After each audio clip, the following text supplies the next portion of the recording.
calling Russian. He did not land in America and understand American values. He didn't land with the Kents, where he was in a traditional home, where he wasn't and what type of story is that?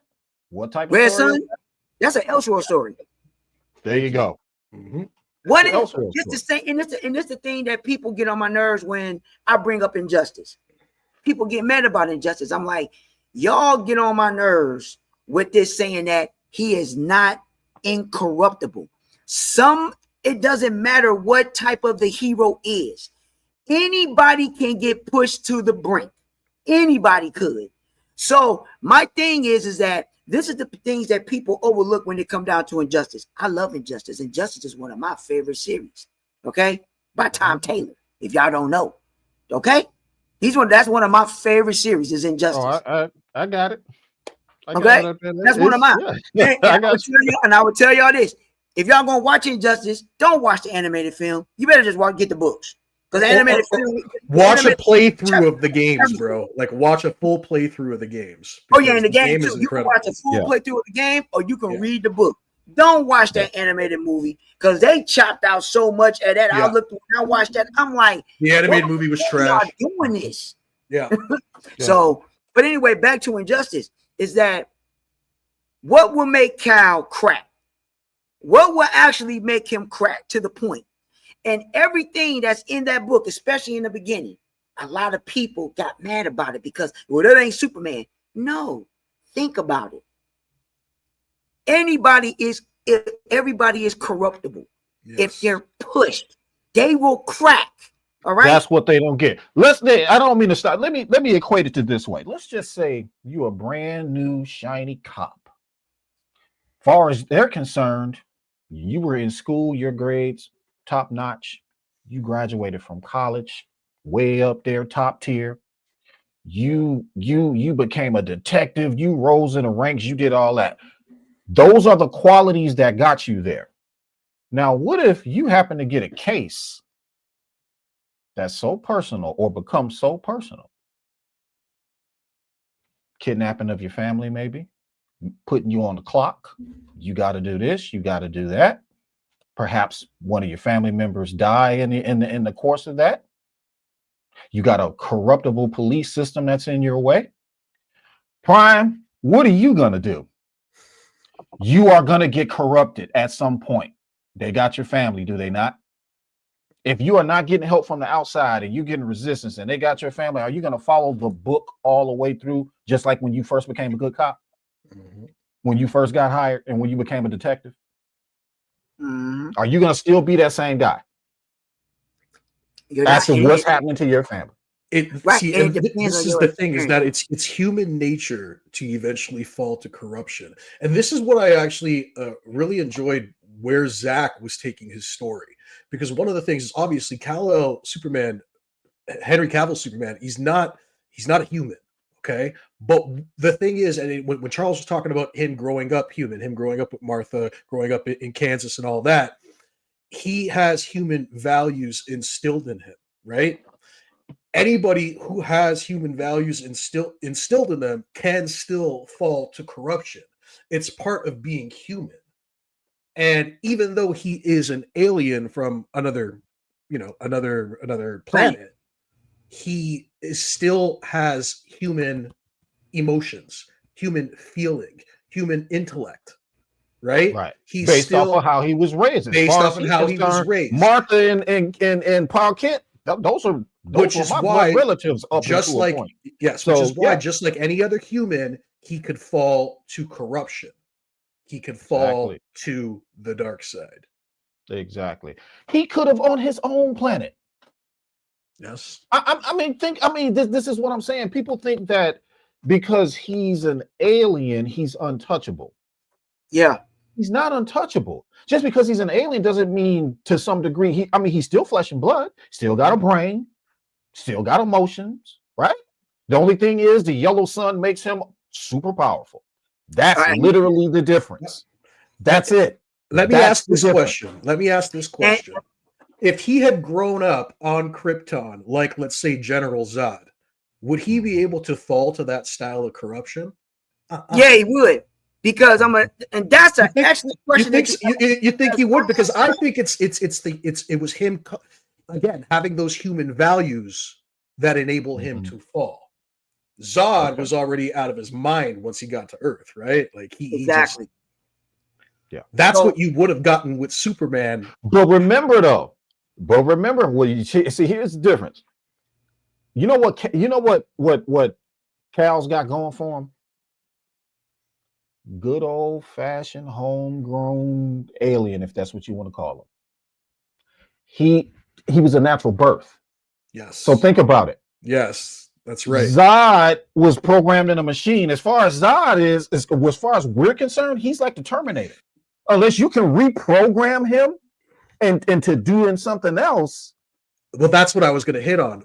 What happens when you take Superman and he's growing up in that environment with those kinds of individuals around him? What would happen to? He wouldn't have the same morals and values that he does, obviously. No. But he had with that, he had the freedom of choice, and that's the one thing y'all fail to realize, because when they were actually artificially creating Kryptons, because they stopped actual. They stopped it. This is just this story. They stopped it. Yeah. Everybody was born with one mindset.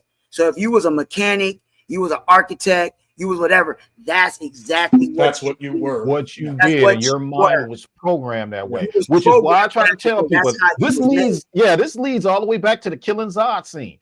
That's what y'all don't get. Zod was programmed. There was absolutely nothing Cal could do but kill him. Yeah, there was no stopping him. That's it. Right. Not have stopped. And he was programmed to kill, to keep going. And the thing that people get, the thing that bothers me about people when it come down to books and comics is that it's a book. It's for you to actually, or a film. And this is the one thing that Stan Lee said that I would never forget, because they would say is that whoever writes the book, they're the writer. They are the person that's writing, and they're going to do exactly what they want to do with the character. He's saying all the right things right now. Mm-hmm. Everything that I've said. It's the writer. Mm-hmm.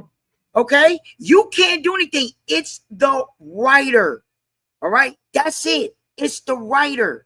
It has nothing to do with continuity. It has nothing to do with anything. It is the writer on what he or she believes what this character needs to go through. Now, some writers put certain characters in ridiculous things, and you be like, huh? How? No way. But then you got individuals that really think through with characters where they put them in a situation where they gotta choose. And that is a problem with a lot of people, because they don't like having their characters get put into a position where they have to choose. Yeah, I like it where they have to choose. All right. I was told straight up, I don't want to be, somebody told me on YouTube, I don't want to be reminded of myself. I didn't even bother asking why they didn't. They just said the reason why, basically they were saying the reason why they go to the movies is because they go to escape real life, is basically what they were saying. I get it. But here's the problem with that. If the story that I'm seeing on screen is not suspending my disbelief, and in my opinion, you can't suspend people's disbelief without a little bit of realism in there somewhere. You can't. So if you telling a totally, wallflower type Superman, he he gets it all right. That story doesn't do anything for me. Oh, it makes your dopamine levels go up a little bit because you see that on screen. But 5 minutes later, you're going to forget about it, and then you're going to be back to whatever it was you were doing on your daily basis. I want something to remind me that however bad people are, they can change. Mm-hmm. That's a message. That's a story. That is a message that needs to be injected. That is a proper message that's injected into a film. You know what I'm saying? That's proper. Well, the thing is too, Charles, is that if you can't watch a movie because it reminds you too much of who you are as a person, maybe that's a sign that you need to be a better person. Thank you. That's basically what my answer would be. Why are you afraid to look at yourself in the mirror? Do you? Yes, we have as human beings, we are in our own heads up our own asses. That's just the truth of the matter, that we are. But I am also not stupid enough to believe that I have to look in the mirror and face this shit. You know what I mean? I have to do something about it because I don't feel good in here and I don't feel good in here. You understand what I'm saying? Mm-hmm. So when I see that reflected on screen, I'm like, he gets me. Oh, I can get with that. I've been in that situation before. Yes. I can exactly. That's what I want in my storytelling. That's all. I want to be reminded. I want to be reminded when I see real life and they can't give me what I want in real life. I want to see that same thing replicated on screen, only I want to see the result change. And that's all that's about. You are seeing people change. There's nothing wrong with that. Nothing at all. There's nothing wrong with that. And the thing about it is that I try to be cool with everybody when it comes down to DC, because I'm very, very passionate about it. So I don't get mad with people on what he or she or what they like. It's just that it's your preference on what it is that you like. All right. But you also got to understand the times, and people are not understanding the times. I try to at least try to be fair with everybody when it comes down to, like, now we have a new Superman movie coming out. Okay. I'm going to see it. I'm a DC head. I'm going to watch it. I'm going to, if I enjoy it, I enjoy it. If I don't, I don't. Simple as that. I'm a DC person. All right. I love Superman. I like the characters that's on it. Now, is there certain things about that film that I say I'm not pleased with because of the particular ocular look of it? No, I'm not. But the simple fact is that it is a DC film and it is Superman. So I'm going to take it for what it's worth. Some people are going to enjoy it. Some people are not. The only thing that really gets on my nerves is that now I'm just going to go ahead and start talking about the business aspect. The thing that bothers me the most is that a lot of individuals, when they make these movies, they cannot get away from things that were done over 50 years ago. Okay? I can't understand why. I don't get it. I don't get why they can't let that go. Okay, for instance, I don't know, because people always want to ridicule me and think I'm just talking out of my ass, and I'm not. Back in early 2003, when James Gunn announced that he was going to be doing Superman, and he was appointed to be co-CEO of DC. And when, I don't know if everybody remember when he said what his five top favorite films was? He said his 5 top favorite films, okay? He said Superman 1978 was one of his top films and a lot of his inspiration. When he said that, I knew exactly where he was going with his movie. I've never faltered on knowing what individual was going to do. The only individual, and I'm not saying that because I'm a Zack Snyder fan. The only reason why I knew that when we got the DCEU, I knew it was going to be different. People fail to realize that the only reason why they did it was because the Dark Knight trilogy was so successful. Yes. They wanted Christopher Nolan to do it. Christopher Nolan couldn't do it because he was doing Inception. He couldn't start it. Exactly. And not only that, you know how it got started, Prime? So Goyer couldn't crack number was it number 3? Was it Rises? Yes. He couldn't crack it. So what he did was he put it down, went to his shelf, started reading Superman comics, right? He had a specific comics he was reading. Then he came up with a 3-page outline and then gave it to Nolan. And Nolan asked him, he said in an interview, he said, so he's like, what do you got for me? And he basically was like, no, I don't have it cracked yet, but I have a Superman outline. And he was like, let's hear it. And then he was like, Chris read it, Nolan read it, and he was like, do you want me to pitch this to Warner Brothers? Do you want to make this thing? He said yes, and that's what happened.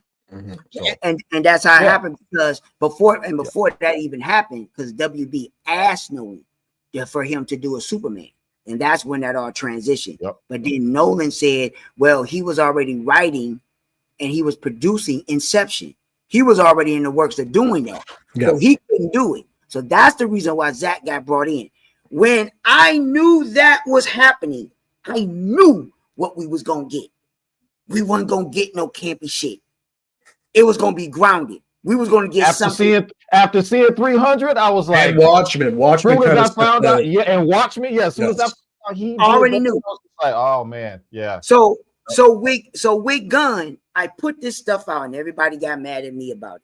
I'm not trying to put, and for people that's tripping, I'm not putting myself on a pedestal. I'm trying to make a point here so y'all can understand where I'm coming from.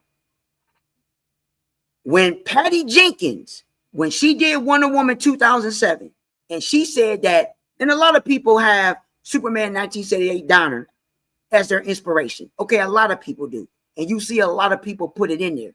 But to the extent of how much you're going to put in there, it's going to be the question. When you look at Wonder Woman, the first one, was there elements of Donner Superman in there? Yes, it was. Oh, y'all don't remember? Remember the alley scene? When she was, when her and Trevor was in the alley with those thugs and she blocked the bullets? Where'd they get that from? You remember when Lois and Clark was in the alley and the thugs came and they shot him in the alley and Clark caught the bullet? Well, you think they got the bullet? Yeah. She got it from that. Yep. All the other inspiration that's in Wonder Woman, a lot of it came from that. And where she really got her influence was Wonder Woman 84. There's a lot of that campy shit in there. Yeah. If y'all have the stomach, go back and rewatch it. And look, there's a lot of shit in there. There's a lot of shit in there. Because I was like, because when she announced it, when they said Wonder Woman 84, I'm like, God damn it, they gonna fuck this shit up. And I wasn't lying. I already knew. The same thing when they did Superman. You know what the thing though was, dude, 84 had potential if it actually felt like an 80s movie. I've never seen a movie where it had like literally the year 1984 in the title, and there was just so little 80s elements, even the music. Like they completely missed the ball with the music in that film. They could have done so much, and I was open to that concept of 1984. Hey, hold on. I want to read this right quick. I'm sorry, Ross. Let me read this. So this is from Marvel. Yeah, this is from Marvel vs. DC 49. It said, isn't it funny how nobody mentions the 90s animated Superman as stoic and brooding? Even his Clark wasn't goofy or clumsy. That's what I'm saying. I'm like, I don't know where people are getting this notion that Clark is goofy and clumsy. Let me explain it again. From the movie. Mild-mannered is his primary tent pole for his emotion when it comes to his alter ego Clark. Mild-mannered. That is not goofy. That is not clumsy. Clumsy is you having a dexterity issue. Yeah. Flopping all over the place, falling, tripping over your own ass. That's clumsy. Clark wasn't like that. He wasn't like that. He was mild-mannered. He might have been a little bit pretending like maybe he was a little bit intimidated when he talked to people, but he was still mild-mannered. Real quick, we just got a super chat from Mike Siebert. Mike Siebert, $5 super let me bring that up. Hang on. Where we at? See it in green there, Charles? Mike Siebert. What's the name? Mike Siebert. All right, I got it. Hold on, I want to display this. Hang on a second. There he is. There we go. All right. Mike Siebert says, what's up, guys? I follow Aaron. I'm a Snyder fan.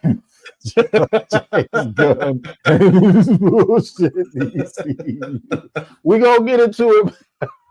Yeah, we're going to get into that very, very soon. We're kind of jumping the gun with Prime here right now. We're getting into a little bit early, but we got a whole segment. We definitely gonna get into it, man. We appreciate the super chat. I'm gonna give homie a drop right quick. Hang on, let me see what we got for him. Oh yeah, I'm gonna give him this one. You want answers? I think I'm entitled. You want answers? I want the truth. You can't handle the truth. You can't handle the truth. That's it. Yeah. So real quick, Frank, you know what? I want to kind of, because like I said, we're talking a lot of Superman. We got a whole segment we're going to talk about Superman still. So I kind of want to just quickly pull the conversation back to your fans' journey here. Okay. Dude, I've noticed your YouTube channel. I've been watching you on YouTube for a long while. I noticed you do a lot of NBA content. You do a lot of DC content. You've been talking about Superman. You talk about Snyderverse. You talk about a whole bunch of things. Can you let us know briefly about your YouTube channel, what your goal is, what if you have a future with the YouTube stuff, what you're doing with that, and just let everybody know where they can find you there. Well, my channel is not like it used to because I really don't do too much on it because I start doing the DC stuff. But first, my channel started off with NBA Live. I'm a hardcore NBA Live player. I was an NBA Live. I was one of the pillars of the NBA Live community for a while. Awesome. I did work for EA Sports. I was a producer. Oh wow! Yeah, okay. I had no idea. That's amazing. I started off as an EA game changer. I was an EA game changer. Then I became a producer, and then after that, everybody already know the rest of what happened to NBA Live. NBA Live just is gone. Yeah. So then I started doing movie reviews and I just started doing my DC content and went from there. And my chat, I still do a little bit of stuff here and there, but I don't do as much as I used to. I need to. I'm about to start doing more of my DC stuff and get back into it, but yeah, that's pretty much my channel. But yeah, and it's at Prime The Godfather. Oh, sorry, it's at Primes _76. _76. Yeah. So if you guys want to give Prime, no, it's just at Prime 7. Yeah, Prime _76, guys. All right. Awesome. All right, Rock, you have any more questions? Yeah, all my social media platforms is just you know what, dude? We have a lot of topics to get to. I want to get Prime's opinion on everything that we're talking about. So I just say we roll right into it and get all right, Prime, you hanging out with us, yeah? All right, yeah, I'm here. Right on into it. yeah. I was gonna say, yeah. All right. Well, ladies and gentlemen, that was Prime the Godfather, the comic book aficionado. He definitely knows more about this comic book side of the stuff than I do, which is why I like when he shows up in the threads because he be schooling folks. Yeah, dude, I noticed you on Twitter. You're a beast to be messing with. You don't want to be messing with folks, Prime, bro. I'll tell you that much. Yeah. Yeah, like that comedy thing. Oh, go ahead. Yeah, no. I saw it. I was reading that thread. I saw it. Yeah. Oh no, I was talking about the actual the 5-part chapter, the BVS prequel. Oh, a lot of cats didn't even know about that. I got it. You can't get it. You can't get it on Infinite. Yeah, dude, weren't those in serials if I remember correctly? No, it was a Dr. Pepper thing, and you had to scan the Dr. Peppers, and you could unlock the comics. You can unlock them. Oh. It was only a limited time back in 2016. So when you unlocked it, you can actually get it. It was only digital. It wasn't hard copy. Oh, okay. Because after I saw you post that, I actually went on eBay and typed in Batman v Superman comics to see what I could find, and I was like, where did he get these? Like I was so that was a limited edition event, and I got them. And a lot of people, I mean, if y'all read, I don't want to make this part long, but a lot of people, you see the thread or whatever like that, they're like, oh, it's crappy and all that stuff. No, if y'all read that prequel, actually, I'll put the link up and if anybody want to, read it. It's 101 pages, okay? So it's 101 pages. It's 5 chapters, and it's pretty much basically in between Man of Steel before you get to BVS. And it really, really flushes out Lex. So you can really, really find out exactly, and it makes a lot of sense. So you get a little bit with Senator Finch, you get a little bit with Lois on what she was about, and I'm not gonna spoil it, but yeah, it's 101 pages, and I'll put the link up, and everybody can take a look. Y'all can read it. Awesome.